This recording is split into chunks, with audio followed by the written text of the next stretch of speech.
Viva poong Jesus Nazareno, awit at papuri, alay namin sa iyo, dinggin ng dalangin at pagsamo ng bayan mo. Viva poong Jesus Nazareno.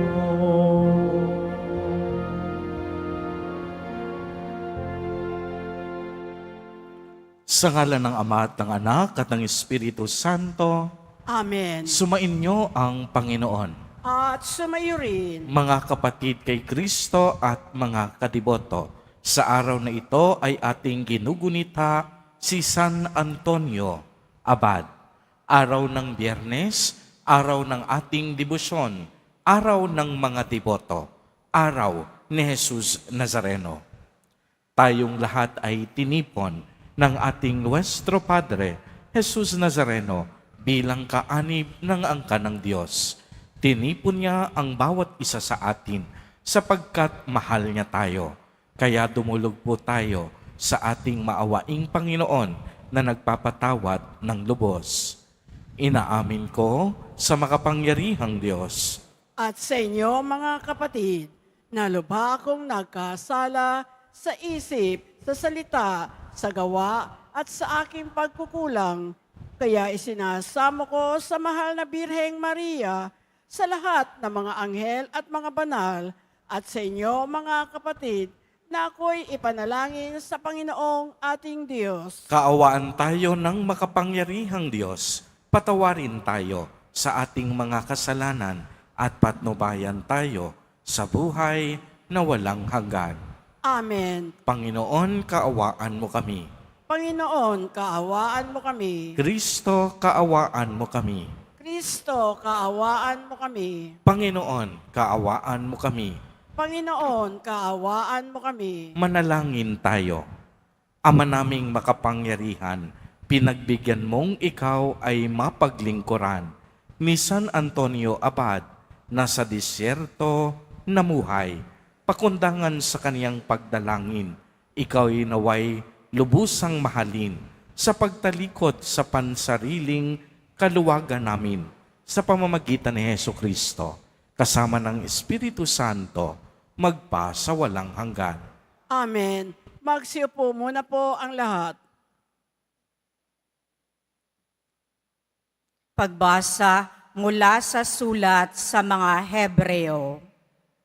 Mga kapatid, nananatili pa ang pangako ng Diyos na tayo'y makapapasok at makapamamahinga sa piling niya. Ngunit, mag-ingat kayo. Baka mayroon sa inyong hindi magkamit ng pangakong ito, sapagkat tulad nila'y napakinggan din natin ang mabuting balita. Ngunit, hindi nila pinakinabangan ang balitang kanilang narinig sapagkat hindi nila ito pinaniwalaan. Tayong naniniwala ang papasok at mamamahinga sa piling ng Diyos. Ito'y ayon sa kanyang sinabi, "Sa galit ko'y aking isinumpang hinding-hindi sila makapapasok at makapamamahinga sa piling ko." Sinabi niya ito, bagamat tapos na ang kanyang pagkalikha sa sanlibutan. Sapagkat sinasabi sa isang bahagi ng kasulatan ang tungkol sa ikapitong araw. At sa ikapitong araw, nagpahinga ang Diyos sa kanyang paglikha at muli pang sinabi, hinding-hindi sila makapapasok at makapamamahinga sa piling ko. Kaya't magsikap tayong makapasok at makapahinga sa piling ng Diyos. Huwag sumuway ang sinuman sa atin para hindi mabigong tulad nila. Ang salita ng Diyos. Salamat sa Diyos. Hindi nila malilimot ang dakilang gawa ng Diyos. Hindi nila malilimot ang dakilang gawa ng Diyos. Ito'y aming narinig na, kaya naman aming alam, nagbuhat sa aming nuno na sa aming isinaysay, totoong kahanga-hanga ang tinutukoy na bagay, mga ginawang dakila ng Panginoong may kapal. Hindi nila malilimot ang dakilang gawa ng Diyos. Sa lahat ng lahi nila, ito'y dapat na iaral at ang angkang susunod pa ay marapat na turuan. Sa ganito, masusunod nilang lagi yaong utos, ang matatag na pag-asay ilalagak nila sa Diyos at ang dakila niyang gaway hindi nila malilimot. Hindi nila malilimot ang dakilang gawa ng Diyos. Sa kanilang mga nuno, hindi dapat na pumaris na matigas ang damdaming sa Diyos ay naghimagsik, isang lahing di marunong magtiwala at magtiis. Ang pag-asa ay marupok at kulang ang pananalig. Hindi nila malilimot ang dakilang gawa ng Diyos. Magsitayo na po ang lahat.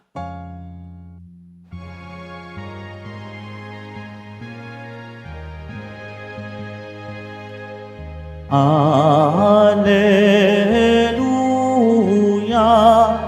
Alleluia, Alleluia,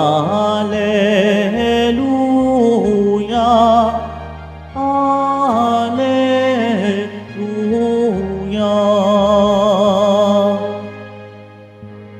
Narito at dumating na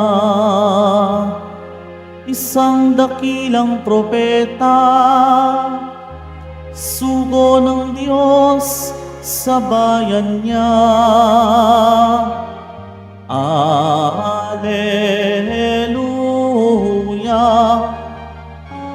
Alleluia, Alleluia,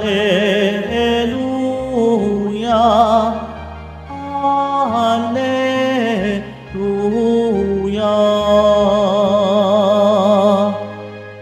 Sumainyo ang Panginoon. At sumayo rin, Ang mabuting balita ng Panginoon ayon kay San Marcos. papuri sa iyo, Panginoon. Noong panahong iyon, bumalik si Jesus sa Capernaum at kumalat ang balitang siya ay nasa kaniyang tahanan. Kaya't nagkatipon ang napakaraming tao, ano pat wala nang matuluyan kahit sa labas ng pintuan. Samantalang nangangaral si Jesus, may idinating na isang paralitikong dala ng 4 katao. Hindi nila ito mailapit kay Jesus dahil sa dami ng tao. Kaya't binakbak nila ang bubong sa tapat niya at inihugos ang paralitikong nakaratay sa kaniyang higaan. Nang makita ni Jesus kung gaano kalaki ang kanilang pananalig, sinabi niya sa paralitiko, "Anak, ipinapatawad na ang mga kasalanan mo." May nakaupo roong ilang iskriba na nagsaloob ng ganito, "Bakit nagsasalita ng ganito itong taong ito? Kalapastanganan sa Diyos iyan. Hindi ba't Diyos lamang ang makakapagpatawad ng mga kasalanan?" Talos ni Jesus ang kanilang iniisip. Kaya't sinabi niya, "Bakit kayo nagsasaloob ng ganyan? Alin ba ang lalong madali? Ang sabihin sa paralitiko, ipinapatawad na ang mga kasalanan mo, o ang sabihing, tumindig ka, dalhin mo ang iyong higaan at lumakad ka? Patutunayan ko sa inyo na dito sa lupa, ang anak ng tao ay may kapangyarihang magpatawad ng mga kasalanan. Sinabi niya sa paralitiko, tumindig ka, dalhin mo ang iyong higaan at umuwi ka. Tumindig naman ang paralitiko, binuhat ang kanyang higaan at umalis na nakikita ng lahat. Sila'y pawang ng gilalas at nagpuri sa Diyos. Hindi pa kami nakakita ng ganito, sabi nila. Ang mabuting balita ng Panginoon. Pinupuri ka namin, Panginoong Heso Kristo. Magsiupo muna po ang lahat. Sa inyong lahat, mga kapatid kay Kristo. Magandang hapon, Father. Sa lahat po ng ating mga taga-subaybay, sa iba't ibang online platforms, at sa lahat ng ating mga kadiboto, sa iba't ibang panig ng Pilipinas, at maging sa buong mundo, kung saan tayo ay naaabot ngayon ng ating live streaming. Purihin at dakilain natin ang ating Panginoon, ang mahal na poong Jesus Nazareno.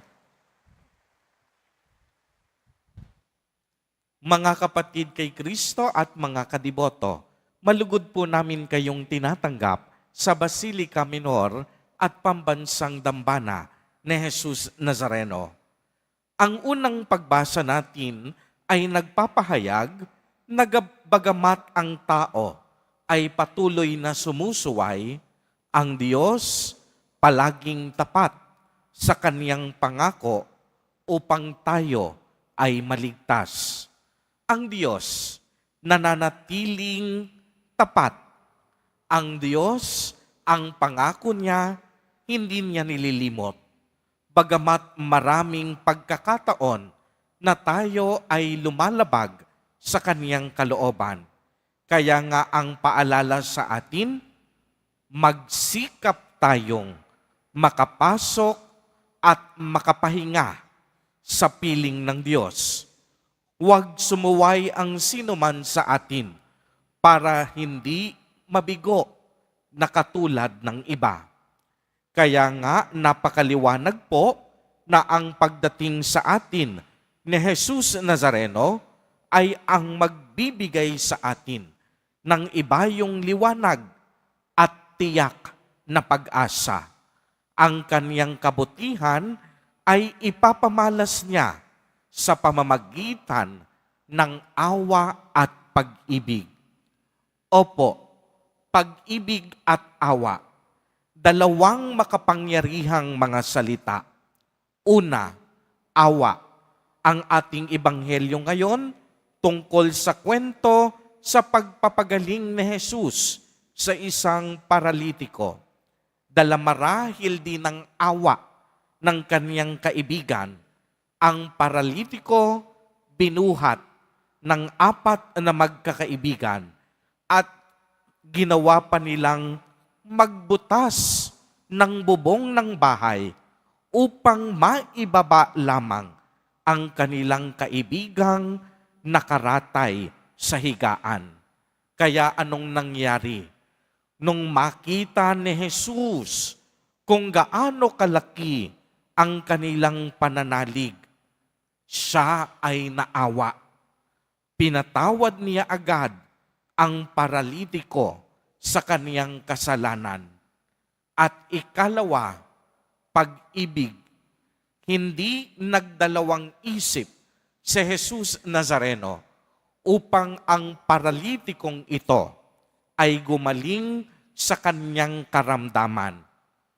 Hindi papipigil si Jesus Nazareno sa paggawa ng mabuti at tama. Ang pag-ibig mas lalo pa niyang ipinamalas sa pagpapatama sa atin, unang-una ng kaniyang kapatawaran at pagpapagaling sa ating mga sakit at mga kasalan. Kaya mga kapatid kay Kristo, hindi natin pwedeng sabihin na iniibig natin ang Diyos kung hindi naman tayo naaawa at nagmamahal din sa ating kapwa, sa ating kamag-anak, sa ating kapamilya, at sa ating mga kaibigan.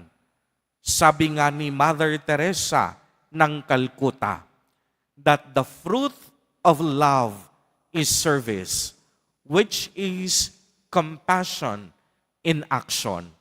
Ang pagiging mahabagin ay nangangahulugan ng pagkilala sa mga paghihirap ng ating kapwa at pagkilos upang tumulong at makasama sila. Ang pakikiramay ay nag-uudyok sa atin na makita ang katotohanan. Ang pagiging mahabagin ang nagiging lente ng ating puso.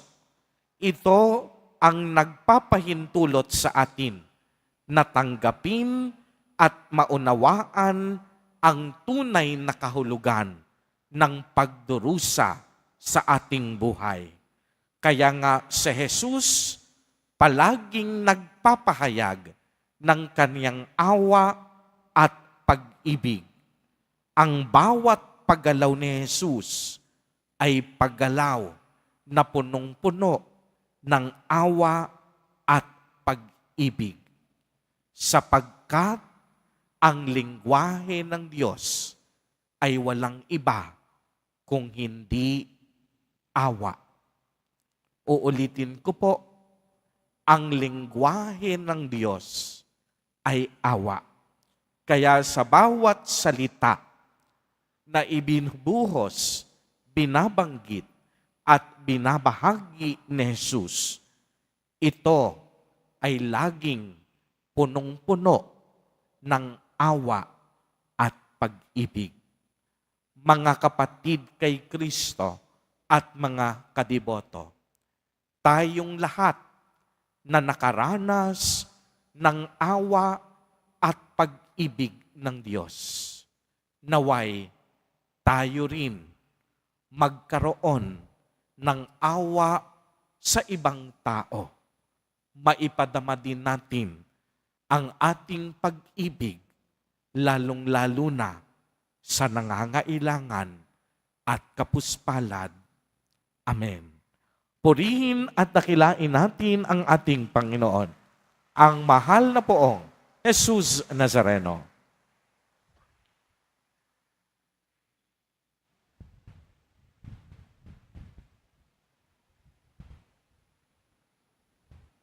Minamahal kong mga kapatid, puno ng tiwala tulad ng mga kaibigang ng paralitiko, ilapit natin sa Panginoon ang mga pangangailangan at mga hinaing ng simbahan. Sa bawat panalangin ang itutugon, Ama, buhayin mo kaming muli. Ama, buhayin mo kaming muli. Ang simbahan naway gabayan ng Espiritu Santo sa kanyang pagsasagawa ng misyon ni Kristo na ipahayag ang kapatawaran ng mga kasalanan sa lahat ng mga naghahangad ng awa ng Diyos. Manalangin tayo. Ama, buhayin mo kaming muli. Ang kapayapaan sa puso ng mga lalaki at mga babae, naway itaguyod nating lahat sa pamamagitan ng ating pagiging handang magpatawad at kalimutan ang mga nagawang pagkakamali. Manalangin tayo. Ama, buhayin mo kaming muli. Tayong lahat naway maging handang dalhin si Kristo, lalo na sa mga taong nawasak ang buhay ng mapait na karanasan. Manalangin tayo. Ama, buhayin mo kaming muli. Ang mga may sakit at mga may kapansanan, naway patuloy na umasa at magtiwala sa Diyos na walang hinangad, kundi kagalingan at ang pagiging buo ng bawat isa. Manalangin tayo. Ama, buhayin mo kaming muli. Sa ilang sandali ng katahimikan, ating ipanalangin ang iba pang mga pangangailangan ng ating pamayanan, Gayon din ang mga intensyon na inialay sa ating misa sa araw na ito. At isama rin natin ang ating mga pansariling kahilingan. Manalangin tayo. Ama, buhayin mo kaming muli. Isama po natin sa ating mga panalangin ang mga kapatid at kadiboto natin na nagdiriwang ng kanilang kaarawan sa araw na ito. Ang mga mag-asawang nagdiriwang ng anibersaryo ng kanilang mga kasal. Ang mga kaibigan at kamag-anak natin na may sakit at may malubhang karamdaman. Gayon din ang mga pamilyang nagugutom at walang makain. Naway ingatan, patnubayan at basbasan silang lagi ni Jesus Nazareno. Manalangin tayo. Ama, buhayin mo kaming muli. Ama naming nasa langit, pinasasalamatan ka namin sa kapatawarang ibinigay sa amin ng iyong anak. Kami rin naway makapagpatawad sa mga nakagawa sa amin ng masama. Hinihiling namin ito sa pamamagitan ni Kristo na aming Panginoon. Amen. Magsipo muna po ang lahat.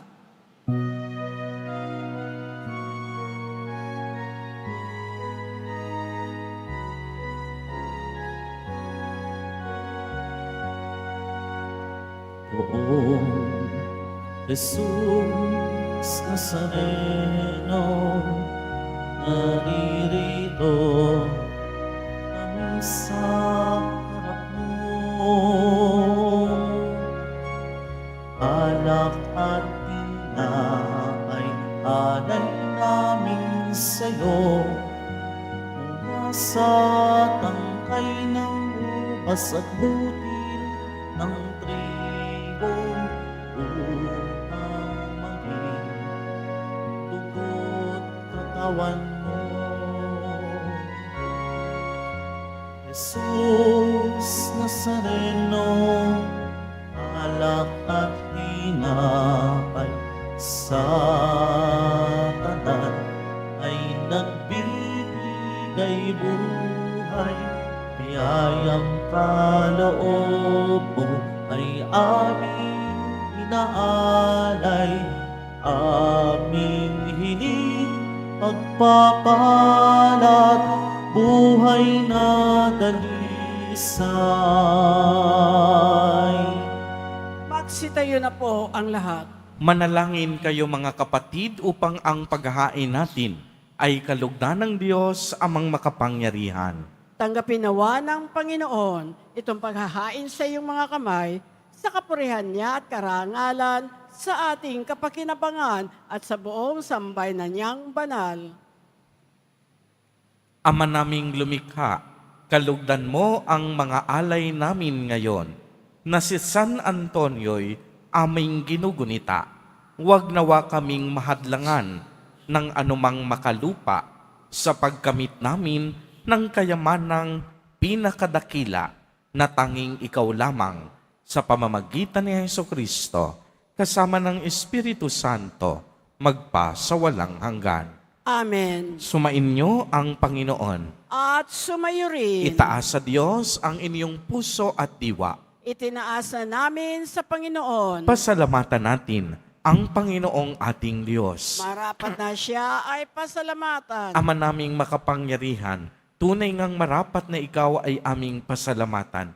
Ikaw ay nagningning sa piling ng mga banal na ikinararangal mo sa kanilang kabutihan. Ibinibigay mo silang huwaran namin araw-araw at katuwang sa pagsamba sa iyong kamahalan. Sa pamamagitan ng anak mong si Jesucristo, kami naliligid ng mga banal na tao. Sila'y mga saksi ng mga may pananalig sa iyo na magaganap namin sa ikararangal mo. Kaya kaisa ng mga anghel na nagsisiawit ng papuri sa iyo, nang walang humpay sa kalangitan, kami nagbubunyi sa iyong kadakilaan.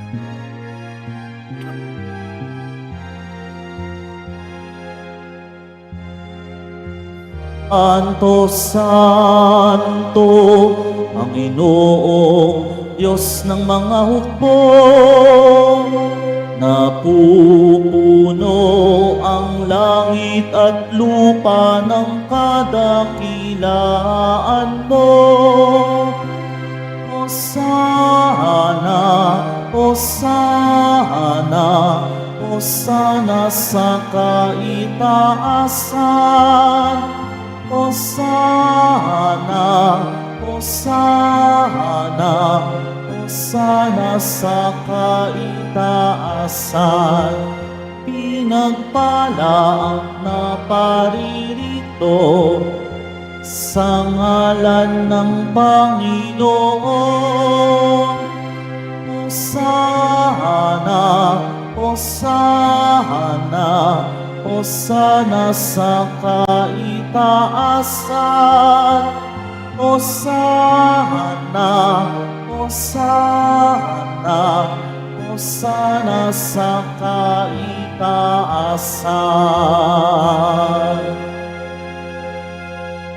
Magsiluhod na po ang lahat.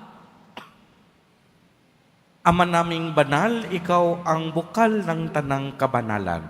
Kaya't sa pamamagitan ng iyong Espiritu ay gawin mo pong banal ang mga kaloob na ito upang para sa amin ay maging katawan at dugo ng aming Panginoong Hesukristo.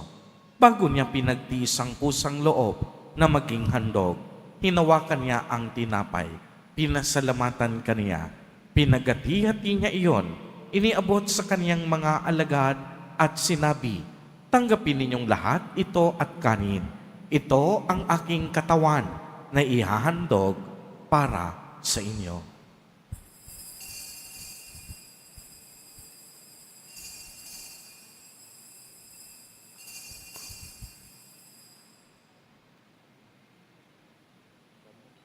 Gayon din naman noong matapos sa hapunan, hinawakan niya ang kalis.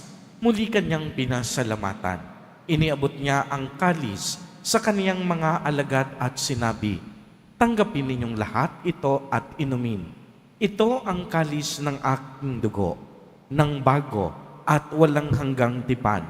Ang aking dugo na ibubuhos para sa inyo at para sa lahat sa ikapagpapatawad ng mga kasalanan.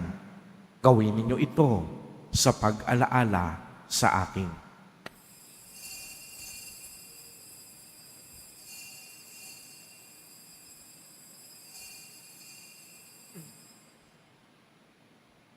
Magsitayo na po ang lahat. Ang misteryo ng pananampalataya. Si Kristo'y namatay, si Kristo'y nabuhay, si Kristo'y babalik sa wakas ng panahon. Ama, ginagawa po namin ngayon ang pag-alaala sa pagkamatay at muling pagkabuhay ng iyong anak. Kaya't iniaalay namin sa iyo ang tinapay na nagbibigay buhay at ang kalis na nagkakaloob ng kaligtasan. Kami po'y nagpapasalamat dahil kami iyong minarapat na tumayo sa harap mo para maglingkod sa iyo. Isinasamo namin na kaming magsasalo-salo sa katawan at dugo ni Kristo ay mabuklod sa pagkakaisa sa pamamagitan ng Espiritu Santo. Ama, lingapin mo ang iyong simbahang laganap sa buong daigdig. Puspusin mo kami sa pag-ibig kay isa ni Francisco na aming Santo Papa at ni Jose na aming Obispo at ng Tanang Kaparian. Alalahanin mo rin ang mga kapatid naming nahimlay nang may pag-asang sila'y muling mabubuhay, gayon din ang lahat ng mga pumanaw. Kaawaan mo po sila at patuloyin sa iyong kaliwanagan. Kaawaan mo at pagindapatin kaming lahat na makasalo sa iyong buhay na walang wakas, kaisa ng mahal na Birheng Maria na Ina ng Diyos, ng kabiyak ng puso niyang si San Jose, kaisa ng mga apostol at ng lahat ng mga banal na namuhay dito sa daigdig ng kalugod-lugod sa iyo, maipagdiwang nawa namin ang pagpupuri sa ikararangal mo sa pamamagitan ng iyong anak na aming Panginoong Hesukristo. Sa pamamagitan ni Kristo, kasama niya at sa Kaniya, ang lahat ng parangal at papuri ay sa iyo, Diyos amang makapangyarihan, kasama ng Espiritu Santo, magpa sa walang hanggan. Amen. Amen. Amen.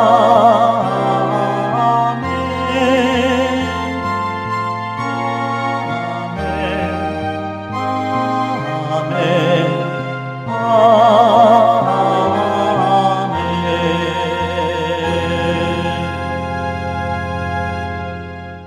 Sa tagubilin ng mga nakagagaling na utos at turo ni Jesus na Panginoon natin na Diyos, ipahayag po natin ng lakas loob. Ama namin, sumasalangit ka. Sambahin ang ngalan mo, mapasa amin ang kaharian mo, sundin ang loob mo dito sa lupa para ng sa langit. Bigyan mo kami ngayon ng aming kakanin sa araw-araw at patawarin mo kami sa aming mga sala para ng pagpapatawad namin sa nagkakasala sa amin. At huwag mo kaming ipahintulot sa tukso at iadya mo kami sa lahat ng masama. Hinihiling po namin na kami iadya sa lahat ng masama, pagkalooban ng kapayapaan araw-araw, iligtas sa kasalanan at ilayo sa lahat ng kapamakan. Samantalang aming pinananabikan ang dakilang araw ng pagpapahayag ng tagapagligtas naming si Heso Kristo. Sapagkat iyo ang kaharian at ang kapangyarihan at ang kapurihan magpakailanman. Amen. Panginoong Heso Kristo, sinabi mo sa iyong mga apostol, kapayapaan ang iniiwan ko sa inyo, ang aking kapayapaan ang ibinibigay ko sa inyo. Tunghayan mo ang aming pananampalataya at huwag ang aming mga pagkakasala. Pagkalooban mo po kami ng kapayapaan at pagkakaisa ayon sa iyong kalooban, kasama ng Espiritu Santo, magpa sa walang hanggan. Amen. Ang kapayapaan ng Panginoon ay laging sumainyo.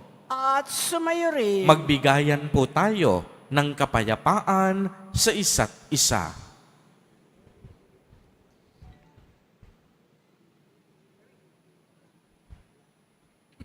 Kordero ng Diyos na nag-aalis ng mga kasalanan ng sanlibutan, maawa ka sa amin. Kordero ng Diyos na nag-aalis ng mga kasalanan ng sanlibutan, maawa ka sa amin. Kordero ng Diyos na nag-aalis ng mga kasalanan ng sanlibutan, ipagkaloob mo sa amin ang kapayapaan. Magsiluhod po ang lahat.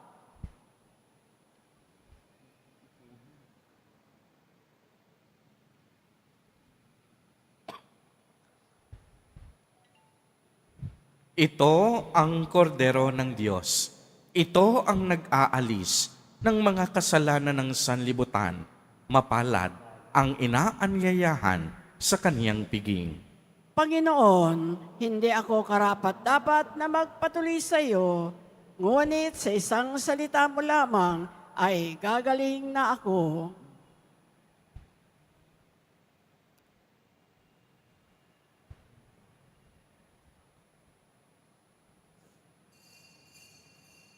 Para sa lahat ng tatanggap ng banal na komunyon, sasagot po tayo ng amen pagkasabi ng pare o ng lay minister ng katawan ni Kristo at isubo agad sa bibig bago muli sa harapan ng pare o lay minister. Sumunod po tayo.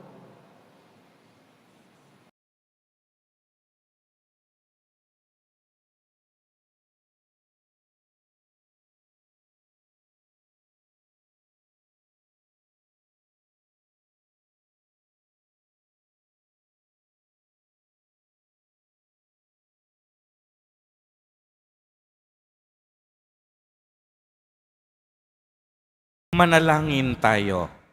Ama naming mapagmahal, kaming pinapagsalo mo sa banal na pakikinabang ay gawin mong laging makapanaig sa mga kalaban na niloob mong madaig ni San Antonio. Noong sa lakas ng kadiliman, siya'y matagumpay na nakipagtunggalian sa pamamagitan ni Heso Kristo kasama ng Espiritu Santo magpa sa walang hanggan. Amen. Sumainyo ang Panginoon. At sumaiyo rin. Pagbabasbas, mahal na poong Jesus Nazareno, inihayag mo sa pamamagitan ng krus ang walang maliw na pag-ibig ng Diyos sa sangkatauhan.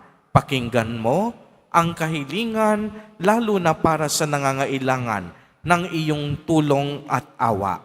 Makamtanawa namin ang iyong kasagutan na may utang na loob na tinatanaw. Basbasan din po ninyo itong mga imahen, panyo at dasalan upang lalo kaming manalangin at magtiwala. Sa pamamagitan ng bendisyon na ito, naway lalo kaming maging mapaglingkod, masunurin at tapat sa iyo na aming maluwalhating Panginoon, magpa sa walang hanggan. Amen. At pagpalain po kayong lahat at ng inyong buong pamilya ng makapangyarihang Diyos, Ama, Anak, at Espiritu Santo. Amen. Humayo kayong taglay ang pag-ibig at kapayapaan ng poong Jesus Nazareno. Salamat sa Diyos.